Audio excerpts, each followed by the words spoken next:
Hello, Alma Angeles. We're moving to the next stage of the pandemic, and as the world resets to the new normal, we find ourselves seeking the right balance between health and livelihood, constantly adjusting the boundaries between liberty and responsibility. And now to the news.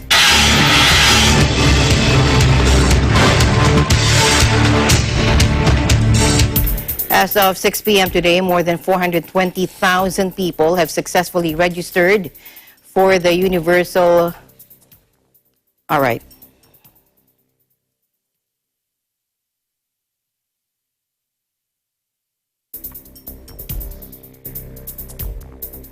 The head of the U.S. Food and Drug Administration raised the possibility in an interview published on Sunday that a future vaccine against coronavirus might be given emergency approval before the end of trials designed to ensure its safety and effectiveness. Take a look.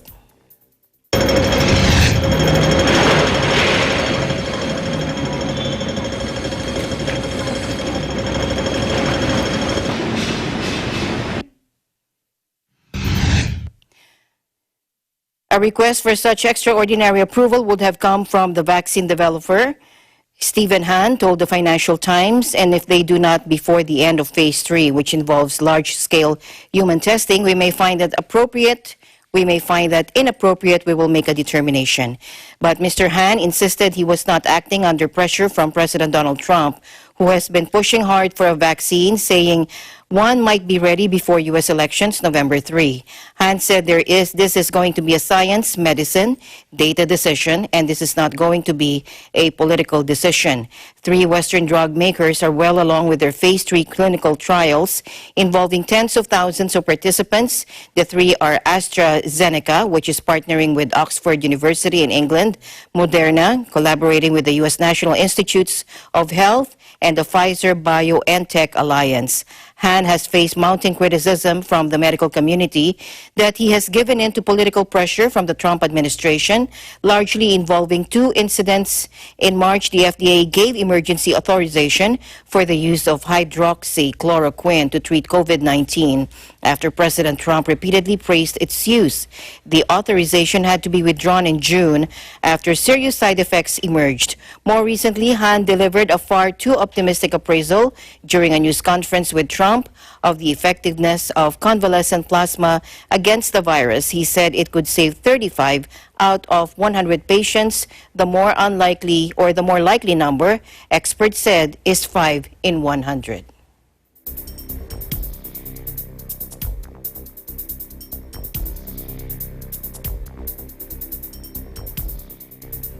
The United States neared 6 million coronavirus cases on Sunday, nearly a quarter of the planet's total, as nations around the world battle to contain the raging pandemic. Take a look.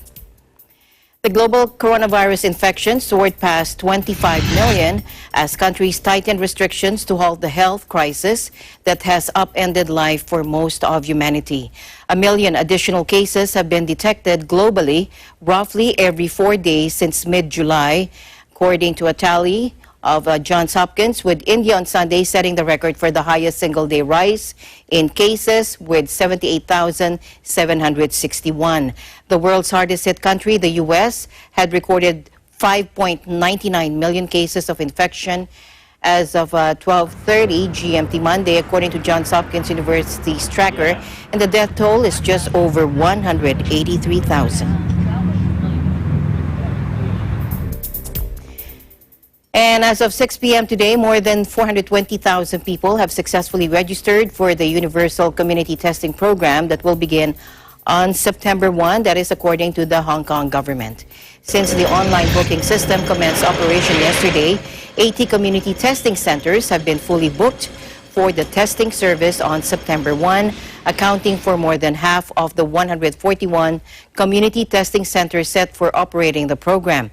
But the involvement of doctors and companies from the mainland has sent the rumor mills into overdrive and compounded fears of Beijing's surveillance state, while many health experts in the city have questioned the efficacy of a mass testing program. On the mainland, biometric data forms a crucial part of China's vast security dragnet, and many Hong Kongers fear mass testing will lead to widespread DNA collection, something local authorities have strenuously denied. Pro-democracy activist Joshua Wong called for a boycott, warning of large-scale DNA collection paving way to China-style surveillance. China recently imposed a controversial national security law in Hong Kong that many say impedes the city's freedoms. 4 new coronavirus cases may not sound like much, but they have sparked fear and a lockdown in Gaza. The crowded Palestinian enclave once more engaged in clashes with Israel. The infections have come as Israeli warplanes and tanks have struck targets in Gaza almost every night in retaliation for rockets fired and airborne incendiary devices drifting across the border. The Islamist Hamas movement, which runs the Israeli blockade strip, announced late on Monday that 4 members of the same family living in the Al-Moghazi refugee camp had been infected. The new cases outside Gaza's official COVID-19 quarantine areas have raised alarm bells in the sealed-off enclave that has weathered the pandemic relatively well so far. The outbreak has caused concern because of Gaza's weak healthcare system and shortage of ventilators and testing kits.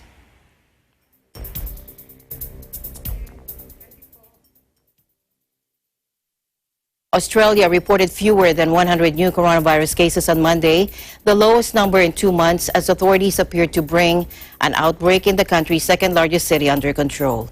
Victoria State, which has been battling a second wave of infections in Melbourne, recorded just 73 cases after peaking above 700 in late July, providing hope for a way out of a strict citywide lockdown. Melbourne residents are currently enduring a raft of restrictions, including an overnight curfew, while all non-essential businesses remain closed until at least September 13.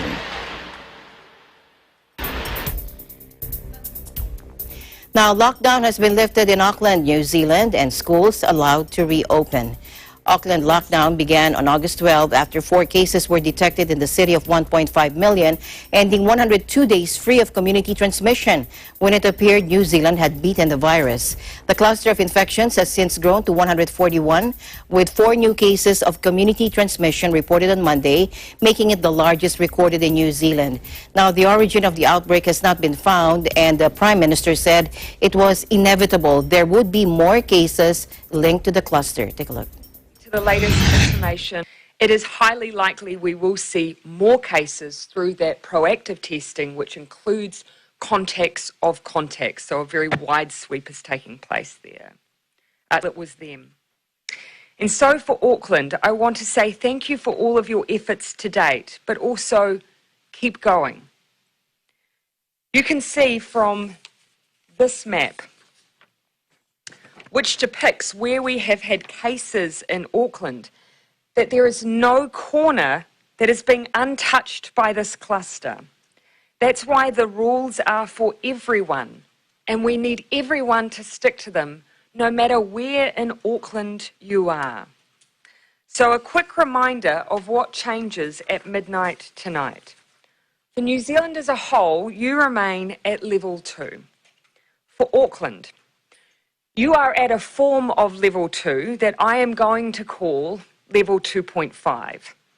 Here is what it means. First, social gatherings are limited to 10.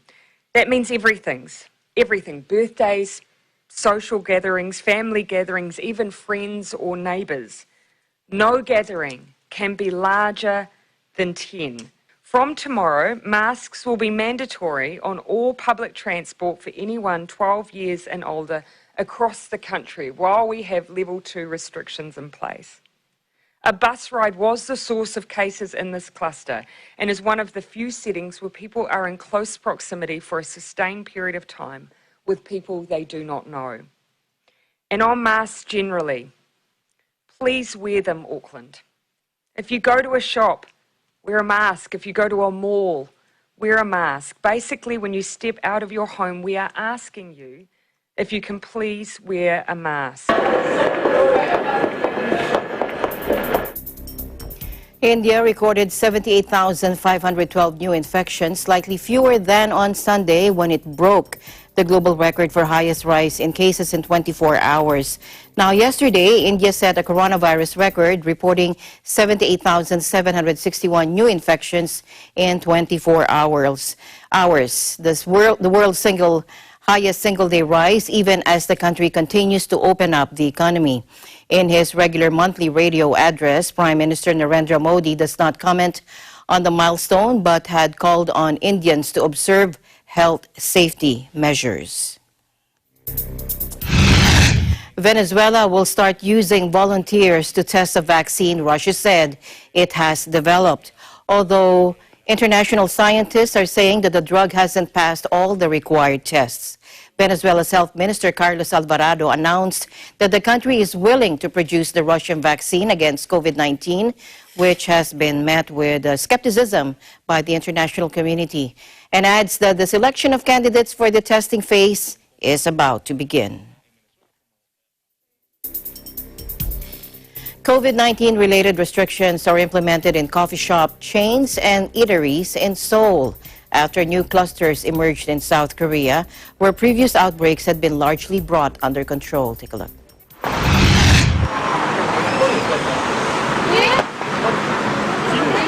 다만 이제 개인적인 삶이 이게 조금 제재가 되는 거에 대한 불편함이 있는 거지. 뭐 저희가 뭐 장사를 한다거나 이런 업종이 있지 않기 때문에 그런 거에 대한 아직까지 큰 뭐 불편을 겪고 있진 않아요. 다만 주말에 뭐 날 좋은데 나가지 못한다던가 아이랑 함께 밖에 나가지 못한다는 거에 대한 거, 뭐 그런 거에 대한 불편이 사실 좀 크긴 한데 뭐 저도 마찬가지로 감수해야 되는 부분이라고 생각하고. 정부에서 From August 30th until September 6th, all coffee shop chains will be allowed to serve only takeout, and all restaurants and bakery shops will close at 9 p.m. with only deliveries allowed afterwards. In Scotland, coronavirus tests rose to over 100 in just 24 hours. Carolyn Kennedy reports. Scotland coronavirus tests have risen in over just 24 hours to over 100. According to the BBC, a number of coronavirus tests have risen over 100 in the last 24 hours. This is the highest test of numbers here for us in Scotland in just over a week. Although there has been a rise in the number of positive tests, there have been no new deaths that have been reported for those who have tested positive. With that being said though, a number of people has went down, staying in hospitals from 251 down to 7. Our First Minister, Nicola Sturgeon, has stated that the number of positive tests were worrying, but with the percentage of positive tests continuing to stay below 1%. 5 people are within intensive care, and there has not been a change within this since Saturday night. The Scottish Government update has indicated that 6 new cases have been located within the Grampian Health Board area, with 39 new cases within Greater Glasgow and Clyde, and 26 within Lanarkshire, and lastly 7 in Tayside. The 4 health boards within the area have been dealing with this within the clusters that have been appearing within the previous weeks. On Sunday night, the NHS Greater Glasgow and Clyde stated that there was a contact and tracing in connection within the St Aloysius College, a private school within the city. Before that, the health board said that the tracing contacts related to the Gilmore and Dean Eco-Stamps, a printing firm located in White Inch and Low Moss Prison in East Dunbartonshire. First Minister Nicola Sturgeon stated that a high number of new cases was a worry, although with that being said, it is crucial to take note that the positive rate for the tests carried out in Scotland continued to remain at 1%. The Scottish Government stated that the 0.8% of those being tested were coming back as positive, although with a slight increase on Saturday. Sturgeon continued to say that they have been said that the World Health Organization guidance stated that the pandemic we are facing is under control if the number of the new daily cases continue to remain under 5%. The test and protect are working more and harder than ever to ensure that they are able to identify the links that are being made between the patterns so that they could take a break from the chains of transmission. The figure from Sunday are the highest that they have been since the beginning of the pandemic, and the figures show for it. Between the Scottish and the UK government, there have been a control in the testing within Scotland, as the number of 26,786 people has been screened. At the moment, the capacity is 40,000. Throughout the week, the First Minister continued to state that before, although the Scottish Government is seeking to increase the 40,000 to 65,000 as they prepare for a possible spike during the winter months.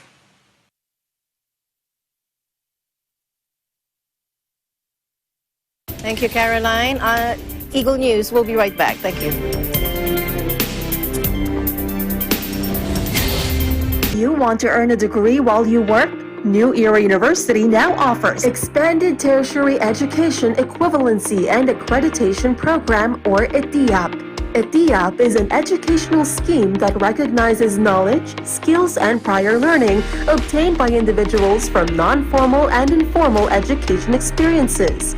It is implemented through deputized higher educational institutions like the New Era University that awards the appropriate degrees.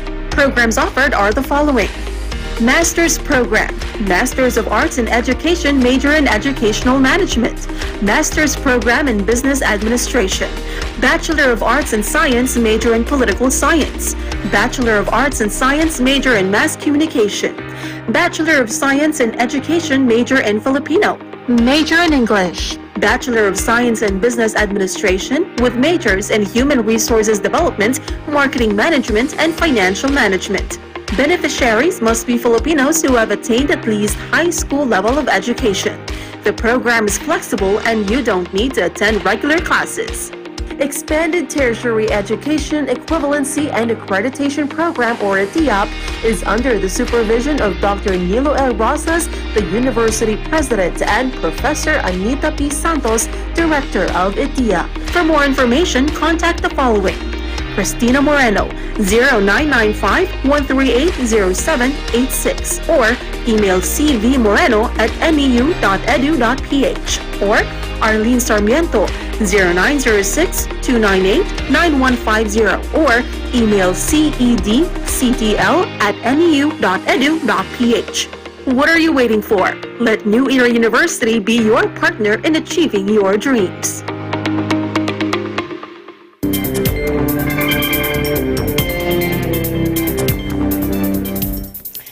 Off the air, ABS-CBN has shut its regional stations. Let's take a look. Magsasara na po ang ABS-CBN Baguio.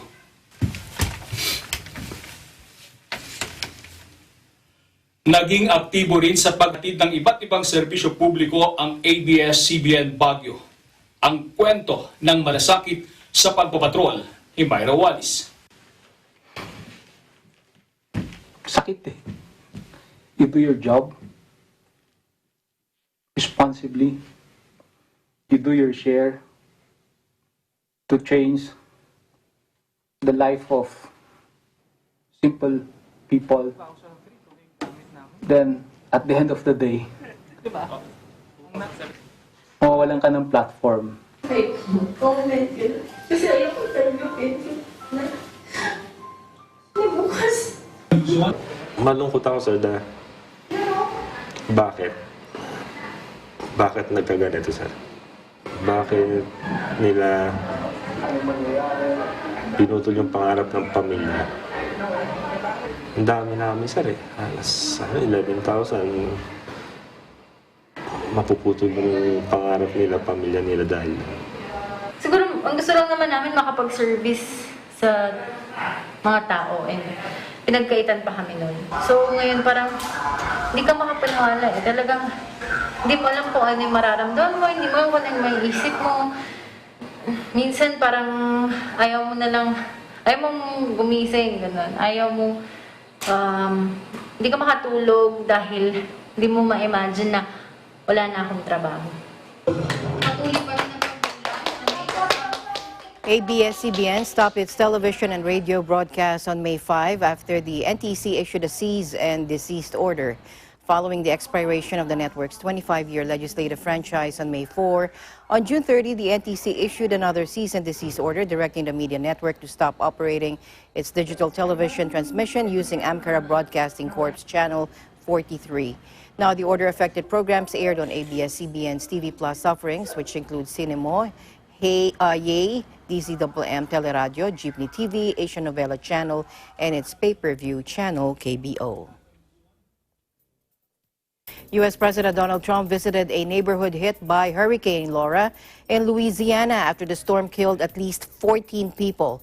During a stop in Texas, largely spared by the hurricane, he said he will probably visit Kenosha, Wisconsin, where protests are taking place following the shooting of Jacob Blake, a black man who was shot 7 times in the back by a police officer, and the death of 2 protesters. Take a look.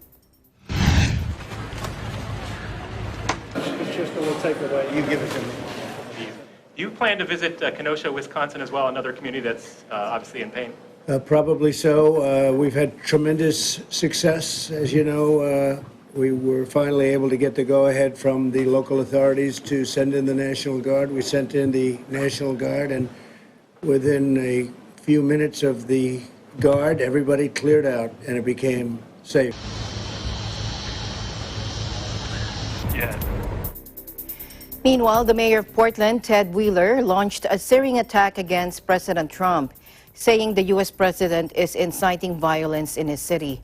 President Trump spent Sunday morning tweeting and retweeting dozens of posts purporting to show violence in Democratic-run cities and especially Portland.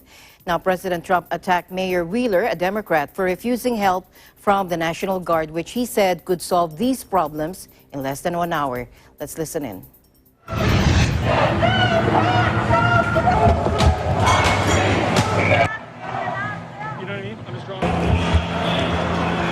We have to all stop the violence. For those of you saying on Twitter this morning that you plan to come to Portland to seek retribution, I'm calling on you to stay away. Yesterday's events began with hundreds of cars filled with supporters of the president rallying in Clackamas County and then driving through downtown Portland. They were supported and energized by the president himself. President Trump, for 4 years, we've had to live with you and your racist attacks on black people. We learned early about your sexist attitudes towards women. My response is, as the President of the United States and somebody who has been perpetrating divisive and hateful language for 4 years, for him to now stand here and say that it's unexpected and act as though he's shocked is appalling to me. We all saw this coming. And the tweets that he has been putting out in the last 48 hours, attacking Democratic mayors, attacking those who are trying to bring resolution to the violence in their local communities. He has an opportunity to uplift us and bring us together and help us move through this difficult situation in our nation's history, and instead, he chooses to play petty politics and divide us. A man was shot dead in the U.S. city of Portland, police said Sunday, the latest violence to upend anti-racism protests, as President Trump presses an election message characterizing his Democratic opponent Joe Biden as weak on violent crime. Detectives said they had opened a homicide investigation after the man was hit in the chest as gunfire broke out Saturday in the Oregon City, an epicenter of near-nightly demonstrations for 3 months. The shooting followed a week of nationwide protests, including the cancellation of numerous sporting events over the police shooting in Kenosha, Wisconsin, of African-American Jacob Blake.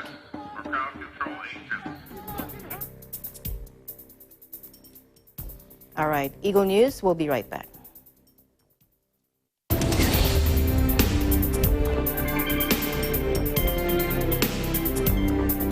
Innovation, digital disruption, globalization. Startups, micro, small, and medium enterprises, as well as large corporations, all face interesting challenges in the market today. Peek into the world of exciting opportunities and partnerships to drive growth with the latest business news and information. We are open for business. Join the conversations to create a more vibrant environment for entrepreneurship. Catch Open for Business every Saturday from 5 to 6 p.m. Open for Business, from vision to action. Look to NHK World Japan for news of the coronavirus outbreak across the globe. You'll find updates and insights in the specialized section of our website.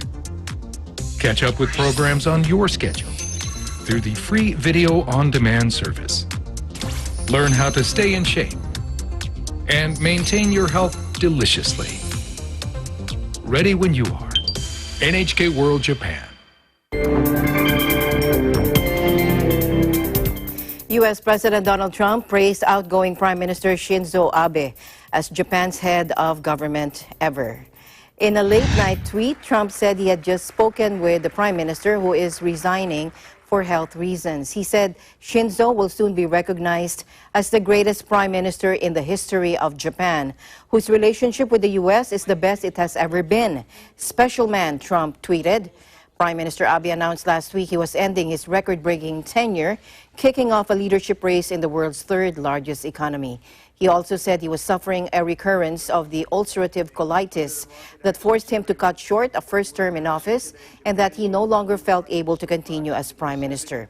He and President Trump have met several times during the U.S. President's term, and staffers have hailed the unprecedented relationship between President Trump and his golf buddy. Trump announced in September last year that the two allies had taken a major step towards sealing a new trade deal after a year of negotiations between the global economic powers. The Indian military on Monday accused China of carrying out provocative movements on their contested Himalayan border near where 20 Indian troops were killed in a battle in June. A defense ministry statement said the incidents happened in eastern Ladakh on Saturday night but didn't indicate whether there was a new clash. China's People's Liberation Army troops carried out provocative military movements to change the status quo at its border, it said. It added that the two sides were holding military talks on Monday. On June 15, troops from the two sides fought hand-to-hand combat in which 20 Indian troops were killed. China also acknowledged casualties but didn't give the numbers.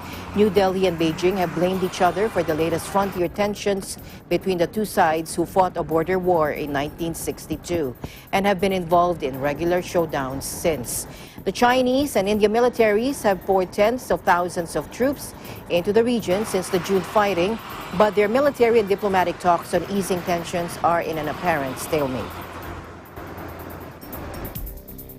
A U.S.-Israeli delegation, including White House advisor Jared Kushner, took off Monday on a historic first direct commercial flight from Tel Aviv to Abu Dhabi to mark the normalization of ties between the Jewish state and the UAE. Now, Kushner said the future doesn't have to be predetermined by the past. This is a very hopeful time, he said. The flight number AL971 is a reference to the UAE's international dialing code, and the return flight set to leave Abu Dhabi on Tuesday morning is LL972, matching Israel's dialing code. Now, the Israel-UAE agreement to normalize ties was announced by President Trump on August 13, making the UAE the first Gulf country and only the third Arab nation to establish relations with Israel. Unlike Egypt, which made peace with its former battlefield enemy in 1979, and Jordan, which followed in 1994, the UAE has never fought a war with Israel. The unprecedented flight also passed through Saudi airspace, according to data from the specialist website FlightRadar24, and marked the most concrete sign yet that Israel's thaw with major Arab powers is taking hold.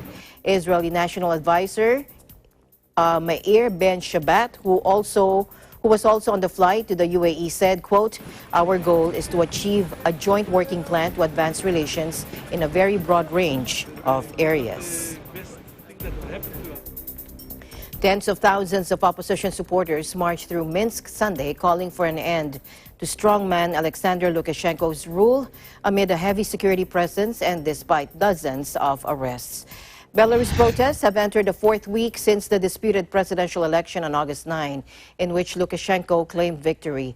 Opposition rival Svetlana Tikhanovskaya says she was the true winner. Meanwhile, local media estimated that more than 100,000 people attended Sunday's protests, equaling the scale of rallies on previous weekends, the largest in the country since independence from the former USSR. A crowd gathered outside Lukashenko's official residence, the Palace of Independence, which was guarded by riot police and special forces personnel backed up by rooftop snipers. Sunday's rally came on Lukashenko's 66th birthday, and protesters carried quirky handmade gifts, including a cardboard toilet, with a sign urging the strongman to flush himself away, a coffin-marked political corpse, and a picture of a cockroach, the opposition's nickname for the president. In other news, Sudanese leaders and rebel commanders agreed on a historic peace deal, a crucial first step towards ending 17 years of conflict. Sudan's government, led militarily by General Abdel Fattah al-Burhan, head of a sovereign council, and on the civilian side by Prime Minister Abdallah Hamdok, said it views peace building as the cornerstone for all its endeavors. The deal was initialed and not signed as a way to leave the door open for two key holdout rebel groups to join in a final agreement. Now, officials said two rebel factions have refused to take part in the deal. About 300,000 people have been killed in Darfur since rebels took up arms there in 2003, according to the United Nations.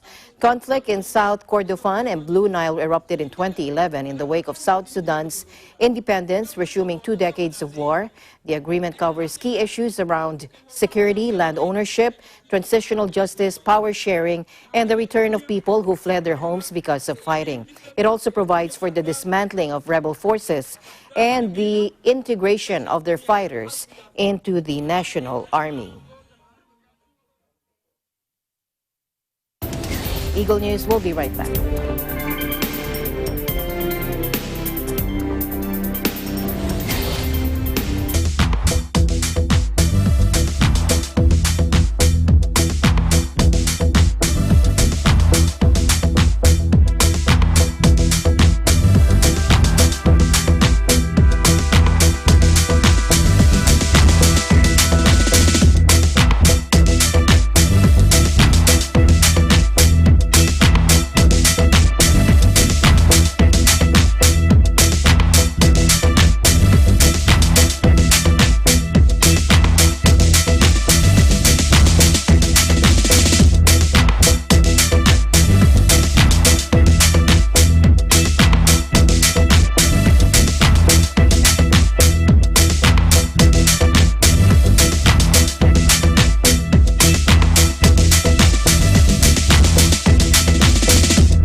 A major river in central India swells after heavy monsoon rains, triggering floods in nearby areas.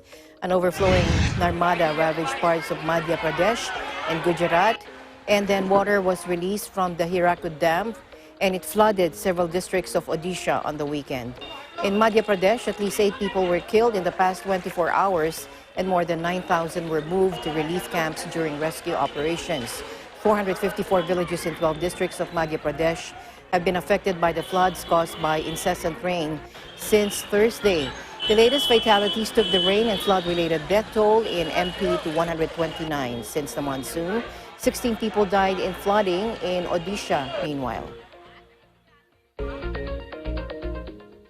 Tropical storm Maysak, known as Julian in the Philippines, formed east of the Philippines on August 28 as the 9th named storm of the 2020 Pacific typhoon season. At 1900 UTC on August 29, the system was upgraded to typhoon, and at 2100 UTC to Category 2 typhoon.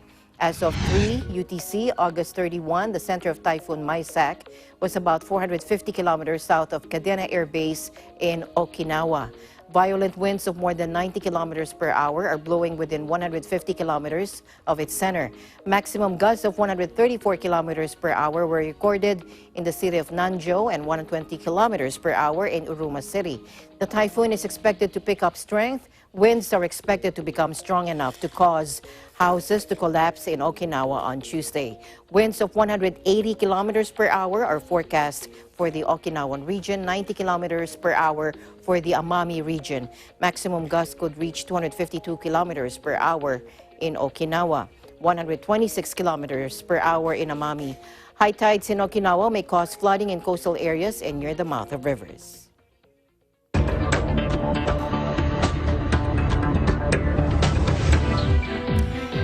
British counter-terrorism police were holding 2 men on Monday following a security threat aboard the Ryanair flight that led to fighter jets being scrambled to intercept it. Now, police said they detained a pair, a 34-year-old man from Kuwait and a 48-year-old man from Italy under terrorism laws late on Sunday at Stansted Airport after the flight from Vienna landed. Britain's Royal Air Force, or RAF, said it had launched 2 Typhoon fighter jets from a base in nearby Lincolnshire to intercept a civilian aircraft. The aircraft was escorted safely to Stansted. A spokesman for budget carrier Ryanair said the plane's crew had been alerted to a potential security threat on board. Now, the airline said passengers in London Stansted waiting to depart to Vienna were transferred to a spare aircraft to minimize the delay to their flight. Now, police said inquiries were ongoing. Italy posted a record economic contraction Monday as household spending and investment clashed during the country's coronavirus lockdown, driving the Eurozone's third-largest economy deep into recession. The country's gross domestic product fell by 12.8% in the second quarter compared to the previous quarter and by 17.7% versus the same period last year, according to the National Statistics Agency, ISTAT. The full estimate of the quarterly economic figures confirmed the exceptional extent of the drop in GDP in the second quarter due to the economic effects of the health emergency and the containment measures adopted, according to ISTAT. The contraction was even worse than predicted in July, when ISTAT estimated a second quarter drop of 12.4%. A recession is commonly defined as 2 consecutive periods of a quarter-on-quarter drop in GDP. Italy's economy shrunk 5.4% in the first quarter.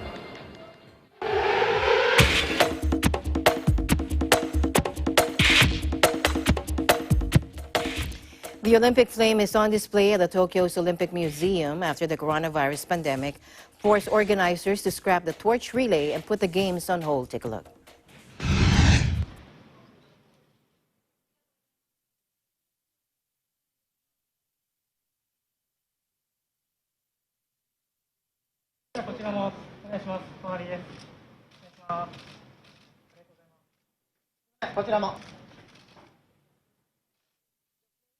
Japan from Greece in March and has been largely hidden away in Tokyo since the Olympics were postponed until next year because of the COVID-19 pandemic. The flame was unveiled on Monday at a small ceremony with Yoshihiro Mori, the president of the Tokyo Olympic Organizing Committee, and Yasuhiro Yamashita, the president of the Japanese Olympic Committee. The flame will be on display beginning Tuesday at the New Japan Olympic Museum for at least the next 2 months. Visitors can only enter the museum, which is located across the street from the new stadium, with a reservation. The flame's unveiling comes just days after Japanese Prime Minister Shinzo Abe announced his plans to resign.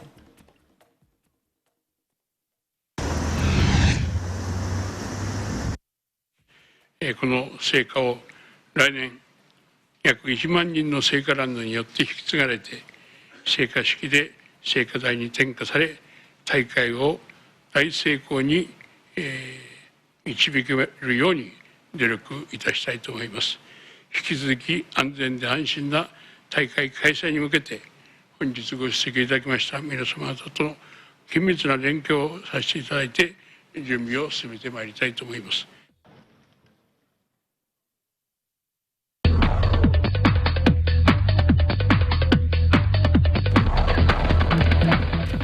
Now, Lady Gaga cleaned up at the MTV's Video Music Awards, an unorthodox show that paid a much bigger part of my life as a star.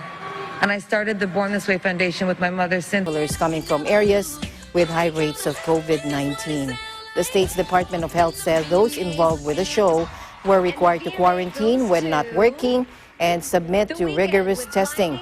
This year's edition included new awards recognizing the tumultuous year in music, with the pandemic halting tours and festivals worldwide in a devastating blow to the industry.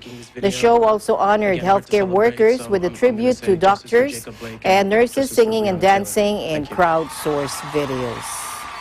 Here we want to comfort and cheer you all in these difficult times, like dynamite. And before we close, we leave you with a word of hope. At the end of the day, there remains so much more to be grateful for. See you again tomorrow evening. Good night, Amalma Angeles. We live in interesting times.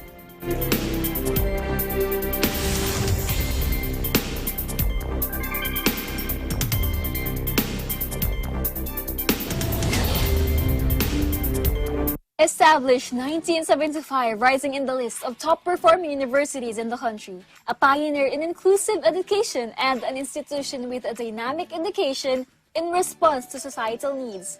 With already 5 campuses throughout the country, this is the New Era University. These are the programs offered in the branches outside of Metro Manila, starting off with the New Era University, Pampanga branch. This is the first branch outside of Metro Manila and now offers complete basic education, K-12 and collegiate programs. For the basic education, preschool, nursery, kinder, elementary, grades 1 to 6, junior high school, grades 7 to 10, and senior high school, grades 11 to 12. These are the available strands for senior high school for academics, STEM, ABM, HUMS, technical, vocational, industrial arts, ICT, home economics, and for sports, human movement and safety and first aid. For the New Era University, Lipa branch, initially offering preschool and elementary, the branch now offers secondary education program, K-12 curriculum with the senior high school program and the School of Graduate Studies. For the basic education, preschool, nursery, kinder, elementary, grades 1 to 6, junior high school, grades 7 to 10, senior high school, grades 11 and 12, and the SPAD program. For the senior high school tracks, academic, ABM, STEM, HUMS, technical, vocational, ICT, home economics, industrial arts, sports track, arts and design. For the New Era University, General Santos branch, at first offering the preschool education program, this branch now fully offers the K-12 program with senior high school.